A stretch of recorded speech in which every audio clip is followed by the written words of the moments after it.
जय हिंद दोस्तों, कैसे हैं आप लोग। आई होप सो के अच्छे ही होंगे। एक बार फिर से मैं आपके साथ एक बेहतरीन टॉपिक लेकर आया हूं एनालाइज करने के लिए फिजिक्स का।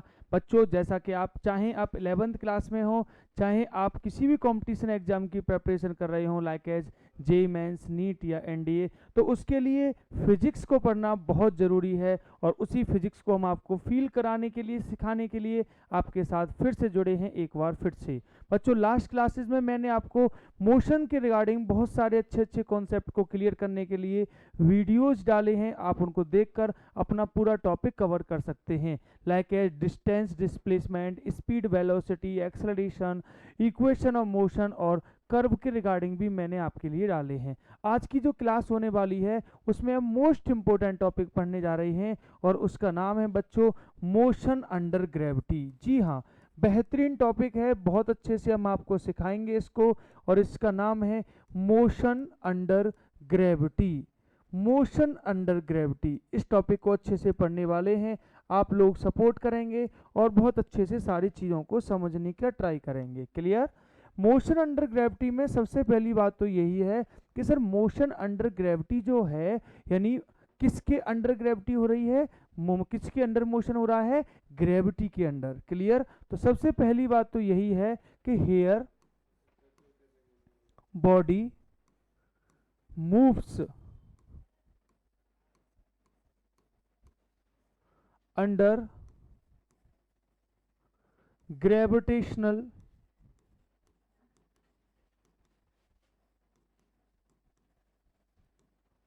फोर्स।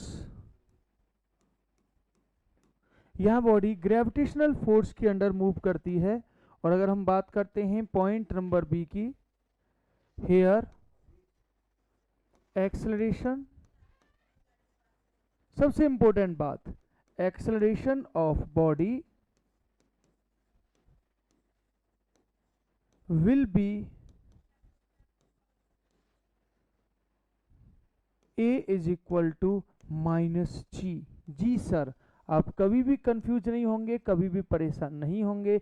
आप सिंपल सिंपल सी बात करिए, एक्सेलरेशन माइनस जी क्यों होगा, क्योंकि बॉडी जो है उस पर एक्सेलरेशन ओनली ग्रेविटी अप्लाई करेगी और ग्रेविटी वर्टिकल डाउनवर्ड होती है। दैट्स वाई एक्सेलरेशन में माइनस का साइन आएगा। ठीक है, तो ये बिल्कुल सिंपल सिंपल से पॉइंट से मैं आपको फील करा रहा हूँ मोशन अंडर ग्रेविटी को, और सारी बातों को बहुत अच्छे से आप लोग समझने का कोशिश करेंगे। ठीक है, अब आते हैं पॉइंट नंबर सी पर। पॉइंट नंबर सी में आपको फील दिलाने के लिए सिंपल सी बात आपके सामने करूंगा। जैसे ये आपके पास ग्राउंड है बच्चों, ठीक है जी सर, और इस ग्राउंड पर आपने एक बॉडी को ऊपर की ओर फेंका है, थ्रो किया है यू वेलोसिटी से। तो बेटा जैसे जैसे बॉडी ऊपर जाएगी उसकी वेलोसिटी कम होती जाएगी और एक पॉइंट ऐसा आएगा, हाईएस्ट पॉइंट, जहां वेलोसिटी क्या हो जाएगी बच्चों, जीरो हो जाएगी।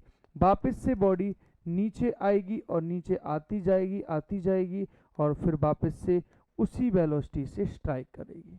यहाँ सबसे इंपॉर्टेंट बात है बेटा, किसी बॉडी को आप जिस वेलोसिटी से थ्रो करोगे बॉडी वापस उसी वेलोसिटी से स्ट्राइक करेगी। क्यों? क्योंकि ऊपर जाने के केस में एक्सेलरेशन जो है ग्रेविटी, वो आपकी वेलोसिटी को क्या कर रहा है, डिक्रीज कर रहा है, और नीचे आने के केस में वही एक्सेलरेशन आपकी वेलोसिटी को इंक्रीज कर रहा है।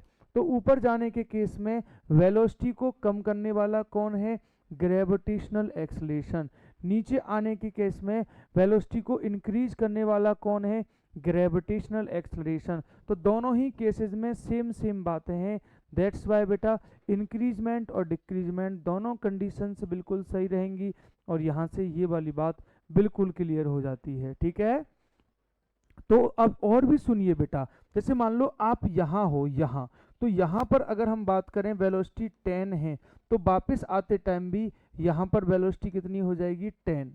अगर यहाँ वेलोसिटी 5 है तो वापस आते टाइम भी वेलोसिटी क्या हो जाएगी, 5। मतलब सेम लेवल पर सेम वेलोसिटी होगी। और इसका रीजन क्या है सर, इसका रीजन है ग्रेविटेशनल एक्सेलरेशन। क्योंकि जब बॉडी ऊपर जाएगी तो वेलोसिटी को कम कौन कर रहा है, ग्रेविटी, और जब नीचे आएगी तो वेलोसिटी को बढ़ा कौन रहा है, ग्रेविटी।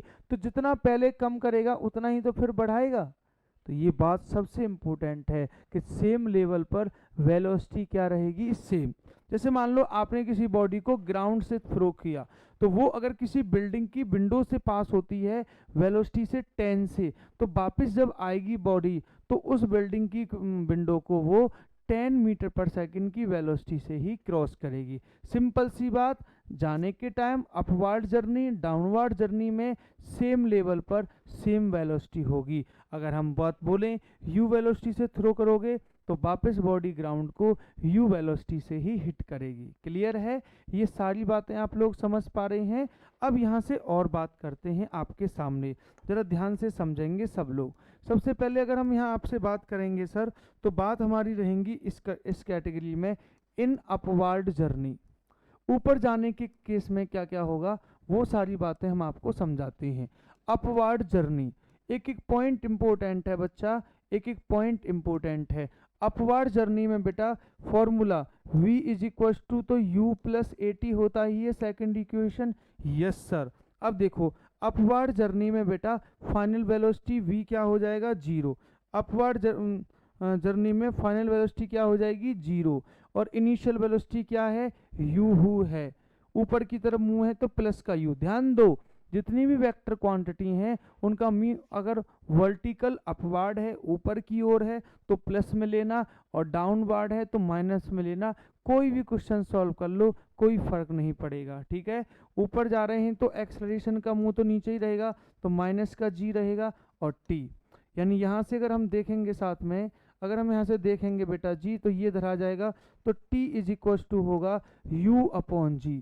सर t क्या है, ये t है अपवर्ड जाने का टाइम, यानी ऊपर जाने का टाइम कितना है बच्चों, u अपॉन g है ना। अब जब ऊपर जाने का टाइम u अपॉन g है, तो अगर हम अब बात करते हैं नीचे आने की कंडीशन में, तो अब मुझे फील कराओ वापस से डाउनवर्ड जर्नी में क्या होगा। फिर से इंपॉर्टेंट बात आपके सामने सीख रहे हैं, डाउनवर्ड जर्नी में क्या होगा। सर डाउनवर्ड जर्नी की अगर हम बात करते हैं तो यहाँ पर फिर आप लोग समझो इस बात को, डाउनवर्ड जर्नी में बेटा वापस से v इज इक्वल टू क्या होता है, u प्लस AT होता है। जी सर, फिर से समझने की कोशिश करेंगे बेटा जी। फाइनल वेलोसिटी क्या है अब डाउनवर्ड जर्नी में, u है। अरे डाउनवर्ड जर्नी में फाइनल वेलोसिटी कौन है, डाउनवर्ड का मतलब यहाँ से स्टार्ट किया ना, तो फिर यहाँ पर u हो गया। क्लियर है? तो फाइनल वेलोसिटी हो गया u, और वो भी मैंने माइनस में लिखा। सर माइनस में क्यों लिखा है, क्योंकि u का मुंह वर्टिकल डाउनवर्ड है, दैट्स वाई मैं माइनस में u लिखूंगा। क्लियर? और बेटा u क्या है, डाउनवर्ड जर्नी में इनिशियल वेलोसिटी जहां से स्टार्ट किया है वो तो 0 है, एक्सेलरेशन माइनस का g, और टाइम हो गया t। अगर यहाँ से बात करेंगे तो टाइम डाउन नीचे आने का टाइम जो होगा वो होगा u अपॉन जी। तो आप समझे, u अपॉन जी जाना, u अपॉन जी आना, तो टोटल टाइम हो गया बेटा जी यहाँ पर। अगर हम इन्हीं बातों से अच्छे से आपको एनालाइज भी कराएं तो आप लोग देख पा रहे हैं यहाँ से, अगर हम इन्हीं बातों से आपको एनालाइज भी करा रहे हैं तो क्या आप लोग देख पा रहे हैं यहाँ से कि जाने का टाइम कितना है, t अपवर्ड, और आने का टाइम कितना है, t डाउनवर्ड, और दोनों टाइम कैसे रहने वाले हैं यहाँ पर, सेम रहने वाले हैं। जाने का भी टाइम u अपॉन जी और आने का भी टाइम u अपॉन जी। क्लियर? अगर आपसे कोई पूछे टोटल टाइम कितना हुआ, तो टोटल टाइम हो जाएगा 2u अपॉन जी। u अपॉन जी जाना, u अपॉन जी आना। बेटा ये कहानी तब होती है जब हम एयर के रेजिस्टेंस को नेगलेक्ट कर देते हैं, हम एयर के रेजिस्टेंस को नहीं मानते हैं। अगर एयर के रेजिस्टेंस को मानते हैं तो तब क्या कंडीशन होगी बेटा, ध्यान दीजिए, ये भी मोस्ट इंपॉर्टेंट बात है। If resistance of air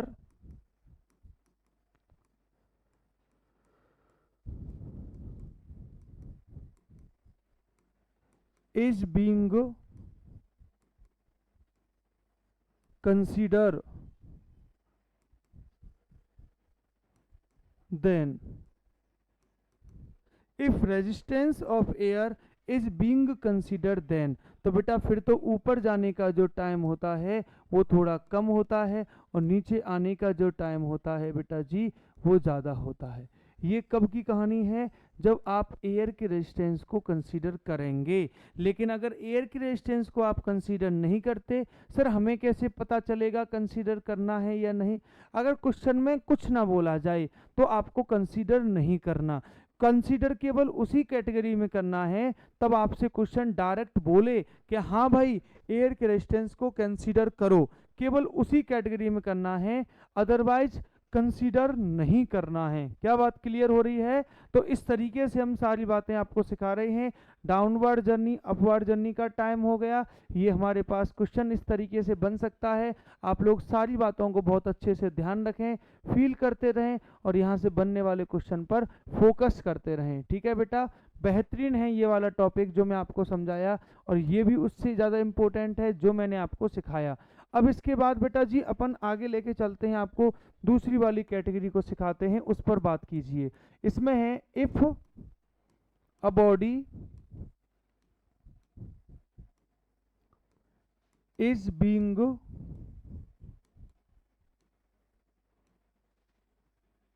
drop from h height, then अगर आप बॉडी को h हाइट से ड्रॉप करेंगे तब क्या होगा बेटा।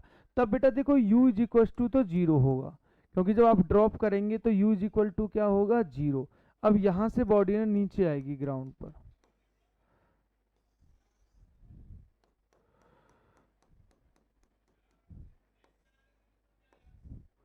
मान लो v वेलोसिटी से हिट कर रही है, h इसकी हाइट है। तो अब मेरी कैटेगरी को समझने की कोशिश करोगे आप लोग। बेटा सबसे पहले तो अगर हम बोलें तो v square is equal to क्या होता है, u स्क्वायर प्लस 2as। अपनी जो बेसिक बात है उससे कभी ना हटो बेटा, जिंदगी में हमेशा खुश रहोगे, अपने प्रिंसिपल से ना हटो। v क्या है बेटा, फाइनल वेलोसिटी, तो वो क्या है, v ही है। और बेटा u क्या है, इनिशियल वेलोसिटी, वो तो जीरो है। बेटा साथ में अगर हम बात करेंगे प्लस, तो भैया यहाँ पर a g हो जाएगा और हाइट की जगह पर h हो जाएगा। तो आप देख रहे हो v स्क्वायर इक्वल्स टू क्या हो गया, √2gh। यहाँ से v की वैल्यू आ जाएगी, v की वैल्यू यहाँ से √2gh हो जाएगी। और आप यहाँ से देख पा रहे हैं कि वेलोसिटी जो है वो डायरेक्ट किस पर डिपेंड कर रही है, स्क्वायर रूट ऑफ हाइट पर डिपेंड कर रही है। ये सारी बातें आपको ध्यान रखनी है, किस वेलोसिटी से वो स्ट्राइक करेगी, ये बात आप लोग ध्यान रखें। इसके बाद अगर हम बात करते हैं दूसरी वाली बात बेटा, तो दूसरी वाली बात इतनी सी है बस आपके लिए कि भाई s इज इक्वल टू अगर फॉर्मूला हो ut प्लस हाफ 80 स्क्वायर, है ना। अब यहीं से बात करें, s तो हाइट की जगह आ जाएगा, ut तो जीरो हो जाएगा, हाफ a की जगह g हो जाएगा, t स्क्वायर हो जाएगा। बेटा जी यहाँ से t की वैल्यू जो आ रही है ना, वो आ रही है रूट में 2h अपॉन जी। मोस्ट इंपोर्टेंट रिजल्ट निकल रहे हैं बेटा। h हाइट से किसी बॉडी को ड्रॉप करोगे तो वो ग्राउंड में कितनी वेलोसिटी से आएगी, √2gh वेलोसिटी से आएगी। कितने टाइम में आएगी, √2h अपॉन जी टाइम में आएगी। h क्या है यहाँ पर, हाइट है, और बेटा वहाँ √2gh में भी h हाइट है। ध्यान दीजिए, यहाँ मोस्ट इंपोर्टेंट बात है आपके सामने बच्चों। वो वाली बात ये है कि आप देख रहे हैं वेलोसिटी और टाइम दोनों जो हैं वो ओनली हाइट पर डिपेंड करते हैं, बॉडी के मास पर डिपेंड नहीं करते। समझ पा रहे हैं, मोस्ट इंपोर्टेंट बात है। आप दो बॉडी को, अलग अलग मास की बॉडी को भी सेम हाइट से ड्रॉप करोगे, सेम वेलोसिटी से सेम टाइम में वो ग्राउंड पर हिट करेंगी। आपको ये वाली बात अच्छे से ध्यान रखनी है, और यहाँ से मिलने वाला क्वेश्चन, यहाँ से होने वाला क्वेश्चन आपसे जरूर होएगा। आप इन सारी बातों को बहुत अच्छे से ध्यान रखोगे तो आई होप सो के आप लोग ध्यान रखेंगे। क्या बात क्लियर हो रही है। तो ये सारी बातें आपकी समझ में आ रही हैं, किसी को कोई प्रॉब्लम तो नहीं है, सबको सब कुछ क्लियर हो रहा है बेटा, बहुत अच्छे से, बहुत सुंदर बेटा, बहुत बढ़िया। ये सारी बातें आप लोगों को ध्यान रखनी है, और यहाँ से बनने वाला क्वेश्चन फिर आपसे छूटेगा नहीं, कितने टाइम में आ रही हैं, क्या क्या चीज़ें हैं, बस ये सब बातें आप लोग ध्यान रखो। उसके बाद तो फिर कितने भी क्वेश्चंस आप लोग यहाँ से सॉल्व कर सकते हैं, आपके ऊपर डिपेंड करता है। क्लियर। अब जैसे मान लो हमारे पास एक क्वेश्चन आए, क्वेश्चन क्या है कि find ratio of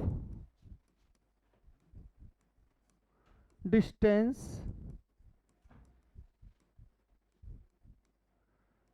travelled by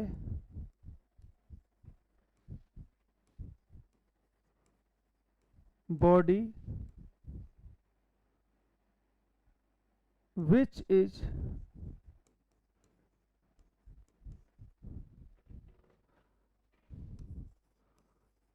being dropped from some height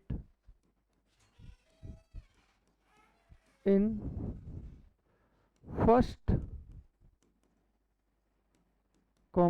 second and third second of motion. ये क्वेश्चन है, आपने एक बॉडी को ड्रॉप किया है कुछ हाइट से, तो आपसे बोला है कि बॉडी फर्स्ट सेकंड और थर्ड सेकंड में कितना डिस्टेंस ट्रेवल करेगी, उसका रेशियो निकालना है। सबसे पहली बात तो बेटा जी, सबसे इम्पोर्टेंट बात तो ये है कि यहाँ पर जो आपकी वेलोसिटी आ चुकी है वो क्या है बेटा, u इज इक्वल टू 0 है। तो आप ये वाला फॉर्म लगाएंगे, Sn is equal to u plus a by two 2n-1। जी सर, यहाँ u तो 0 हो गया बेटा, तो आप Sn हो जाएगा a की जगह तो g/2 आ जाएगा फिर, और ये हो जाएगा 2n-1। आप इस फॉर्मूले को लगाएंगे और क्वेश्चन को सॉल्व कर जाएंगे। सबसे पहले आपको n की जगह 1 पुट करना है, तो ये हो जाएगा g/2 2 इंटू 2 -1, यानी ये हो जाएगा 4 - 1। अच्छा पहले तो 1 पुट करेंगे ना फर्स्ट सेकंड के लिए, फर्स्ट सेकंड के लिए 2 इंटू 1 -1, तो ये हो जाएगा ओनली g/2। फिर हम बात करेंगे बेटा h2, तो वो हो जाएगा g/2 2 इंटू 2 -1, तो ये हो जाएगा बेटा 3g/2। फिर बेटा हम s3 फाइंड करेंगे ना, तो g/2 2 इंटू 3 -1, तो ये हो जाएगा 5g/2। अब आप देख रहे हैं यहाँ से क्या सीन बनना है, यहाँ से जो सीन बनना है वो इतना इम्पोर्टेंट है कि S1 ratio S2 ratio S3 is equal to 1:3:5 1:3:5। ये वाली बात है, यहाँ से आपको इसको ध्यान रखना है। क्लियर? तो ये इस टाइप के क्वेश्चन यहाँ से बनते हैं रेशियो फाइंड करने वाले। बहुत सारे क्वेश्चन हैं, बड़ी सिंपल सी बात है। एक तो आप डायरेक्शन का ध्यान रखिए कि डायरेक्शन कैसे अपन को डिफाइन करनी है। उसके अलावा देखो, अगर कोई डायरेक्शन किसी वेक्टर क्वांटिटी की अपवार्ड है तो पॉजिटिव लीजिए, डाउनवार्ड है तो नेगेटिव लीजिए। अब जैसे ग्रेविटी का जो एक्सेलरेशन है जी, वो ऑलवेज नेगेटिव लिया जाएगा। क्यों सर, हमने तो पढ़ा था ऊपर जाने पर माइनस, नीचे जाने पर प्लस। बेटा तब हम 9th क्लास में थे, तब हम वेक्टर की बात नहीं करते थे। अब तो बड़ा सिंपल सा लॉजिक है, आप इस बात को ऐसे ध्यान रखो बेटा, आपसे कभी भी कोई क्वेश्चन गलत नहीं होगा। जैसे ये है पीओपी, पीओपी का मतलब होता है पॉइंट ऑफ प्रोजेक्शन। अगर ऊपर की तरफ जा रही हो तो सभी क्वांटिटीज को प्लस में ले लो, नीचे की तरफ आ रही हो तो क्वांटिटीज को माइनस में ले लो। और जी की वैल्यू तो हमेशा माइनस में ही ली जाएगी, क्योंकि वो तो हमेशा वर्टिकल डाउनवार्ड होता है, हमेशा नीचे की ओर होता है। कभी भी क्वेश्चन आपसे गलत नहीं होगा, किसी भी टाइप के क्वेश्चन में आप इसको आजमा लेना और यहाँ से क्वेश्चन आपका सही ही होके जाएगा। क्लियर है? अब जैसे क्वेश्चंस जो बनते हैं वो अलग अलग कैटेगरी के आपके सामने बनते हैं। जैसे मान लो एक क्वेश्चन आएगा, a body is being throw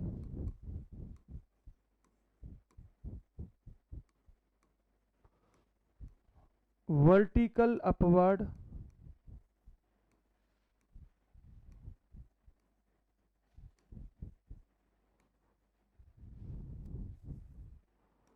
then find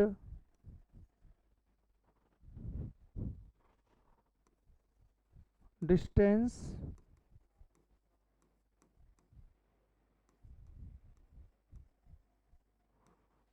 covered by body in last second of upward journey।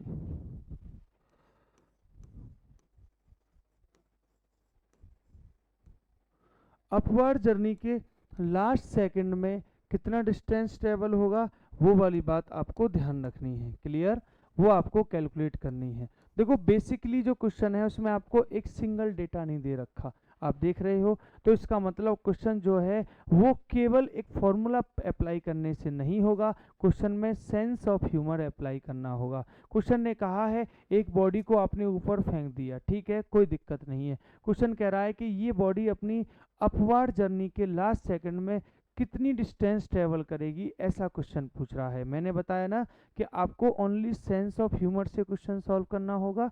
आओ मैं सिखाता हूँ कैसे सेंस ऑफ ह्यूमर लगाकर आप क्वेश्चन को सॉल्व कर सकते हो। जैसे मान लो सिंपल सी बात है, ये है बेटा जी यहाँ आपका ग्राउंड है, आपने बॉडी को यहाँ से फेंकना है। अब ध्यान से देखिएगा और फील कीजिएगा इस बेहतरीन कॉन्सेप्ट को अपने साथ। देखो बेटा, जब आप इसको ऐसे थ्रो करोगे ना टन टना टन टन टन टारा, तो जब ये ऊपर की तरफ जाएगा ऐसे टना टन टना टन टना टन, तो ये हाईएस्ट पॉइंट पर यहाँ पहुँच जाएगा, यहाँ पर। अब देखो एक सिंपल सी बात है, आप जानते हैं कि ये सिमेट्रिक कंडीशन होती है ग्रेविटी में, क्योंकि ऊपर जाने पर एक्सलेशन, नीचे आने पर एक्सलेशन सेम रहता है। तो ये बेटा सिमेट्रिक कंडीशंस बनती हैं, ठीक है। तो बड़ी सिंपल सी कहानी है, बहुत सिंपल सी कहानी है। फील कीजिएगा बेटा जी कि जब जाते टाइम, ध्यान दीजिएगा, जाते टाइम क्या कंडीशन होगी, जाते टाइम जो डिस्टेंस होगी ना, लास्ट सेकंड में जो डिस्टेंस होगी वो आते टाइम फर्स्ट सेकंड की डिस्टेंस के इक्वल होगी। मतलब आप समझ रहे हो? जी सर। क्या समझ रहे हो कि last second of upward journey is equal to first second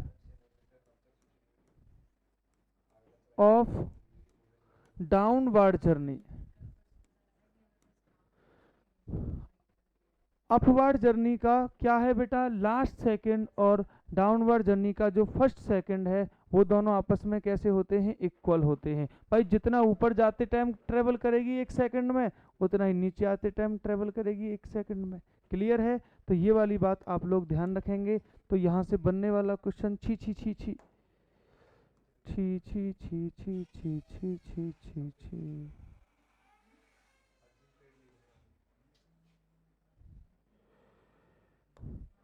ठीक है। Last second of upward journey is equal to first second of downward journey. आप इस तरीके से ध्यान रखेंगे। तो बेटा जी फर्स्ट सेकंड में आप कितना ट्रेवल करेंगे, हाफ जी टी स्क्वायर लगा डाला। तो इस टाइप के क्वेश्चंस में आपकी लाइफ झिंगा लाला। जी की वैल्यू कितनी है, 10 है, और टी स्क्वायर बोले तो बेटा 1 का स्क्वायर हो जाएगा। अब इसे सॉल्व करेंगे तो 5 मीटर यहाँ से करेक्ट आंसर आएगा। तो चाहे तो इसे तुम लास्ट सेकंड बोलो अपवर्ड जर्नी का, चाहे इसको फर्स्ट सेकंड बोलो डाउनवर्ड जर्नी का, दोनों का मतलब एक है। यही तो खेल है थ्योरी ऑफ सिमेट्रिक की, यही तो खेल है ग्रेविटी का। ऊपर जाने पर ग्रेविटी, नीचे आने पर ग्रेविटी। वेलोसिटी का रिलेशन भी सेम रहता है और डिस्टेंस का भी रिलेशन सेम होता है। हर क्वेश्चन को बेटा हम बहुत ज़्यादा कैलकुलेशन से नहीं करते। देखो कितने सिंपल वे में हमने क्वेश्चन सॉल्व किया। आपको ये वाली कॉन्सेप्ट जो है वो कॉन्सेप्चुअल है, ये कॉमन सेंस की बात है। ये बात तो आपको टीचर जी ही सिखा सकते हैं, जो बात मैंने आपको यहाँ पर समझाई है। क्लियर? तो आप लोग ऐसे क्वेश्चंस को अच्छे से एनालाइज कर सकते हैं। मोशन अंडर ग्रेविटी में हमने वर्टिकल मोशन के बारे में बात की है, कि मतलब 1 डायमेंशन में ऊपर जाना, नीचे आना। इस टाइप के क्वेश्चंस इजीली सॉल्व हो जाते हैं, ठीक है। देखो इस टाइप का क्वेश्चन भी आप लोग कर सकते हैं यहाँ से। देखो बेटा जी जरा ध्यान दीजिएगा, मेरी बात पर गौर कीजिएगा बेटा जी। जैसे क्वेश्चन ऐसे आता है, a body is being drop from 200 meter height at same time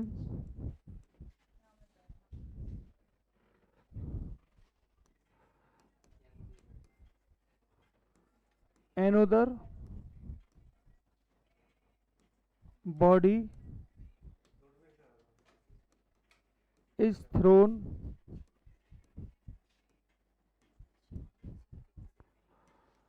vertical upward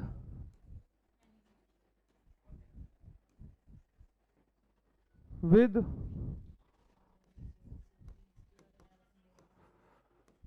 10 meter per second, then after how much time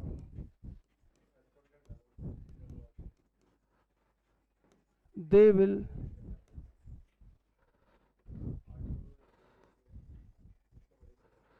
meet to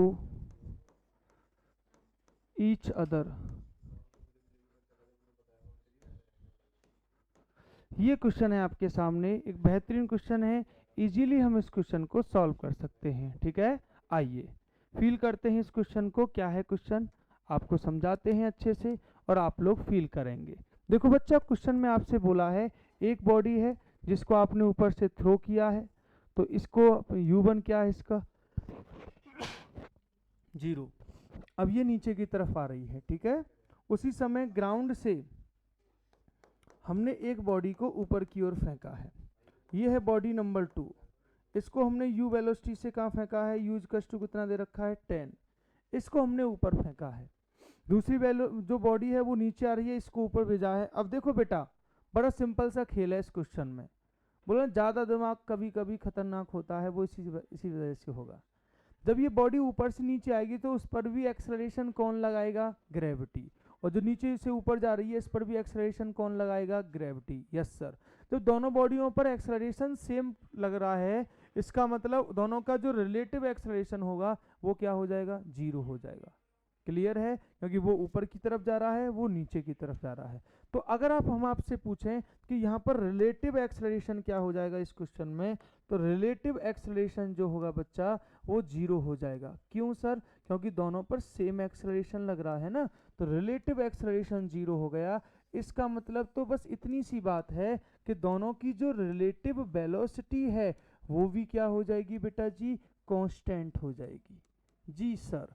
अब तो बड़ी सिंपल सी बात है, पहले रिलेटिव वेलोसिटी निकालो तो सही इनकी बेटा। तो रिलेटिव वेलोसिटी 0 + 10। Yes sir. जब दो बॉडी एक दूसरे को अप्रोच कर रही हैं तो रिलेटिव वेलोसिटी फाइंड करते टाइम उनकी वेलोसिटीज को आपस में ऐड कर देते हैं। ऐसा मैडम जी ने पढ़ाया था क्लास 9th में। चलो बच्चों, उसके बाद हम यहाँ की बातें फील कराते हैं आपको, कितने टाइम के बाद इन दोनों का मिलाप होगा, कब ये मिलेंगे। तो सिंपल सी बात है, दो बॉडीज कब मिलेंगी, उन दोनों के बीच में जो तन्हाई है, जो फासला है, वो जितने टाइम में क्रॉस हो जाएगा बॉडी उतने टाइम में आपको मिल जाएंगी। तो सिंपल सी बात है, time is equal to total distance between them, और अपॉन में तो वही लिखना है जो हमारी रिलेटिव वेलोसिटी है वो। टोटल डिस्टेंस कितनी होती है बच्चों, 200, और टाइम कितना है बेटा, सॉरी स्पीड कितनी है यहाँ से 10। तो ये कितना आंसर आ गया है, 20 सेकेंड का टाइम इंटरवल आया है। After that both body will meet to each other. और इस टाइप के क्वेश्चंस को यहाँ पर इजीली सॉल्व कर सकते हैं, और यहाँ से बनने वाले क्वेश्चन बहुत अच्छे तरीके से आपसे सॉल्व हो जाएंगे। क्या बात क्लियर है? तो आप लोग इन बातों को बहुत अच्छे से समझ लेंगे, कोई दिक्कत तो नहीं है। आप लोगों को फील आ रहा है अच्छे से? अगर सभी को फील आए, अच्छे से समझ आए, तो बेटा चैनल को सब्सक्राइब कर लीजिएगा, वीडियो को लाइक कर दीजिएगा, शेयर कर दीजिएगा, जिससे कि आप जैसे और जो आपके भाई बहन हैं उनको भी प्रॉफिट हो, उनको भी फायदा हो, और आपका एक शेयर किसी को फिजिक्स सिखा सकता है। चलो बच्चों, इसी तरीके की और बेहतरीन वीडियोस के साथ और बेहतरीन टॉपिक्स के साथ हमारी मुलाकात फिर आपसे होगी। तब तक के लिए आप अपना ख्याल रखें, इसी तरीके से पढ़ाई करते रहें। जय हिंद, जय भारत।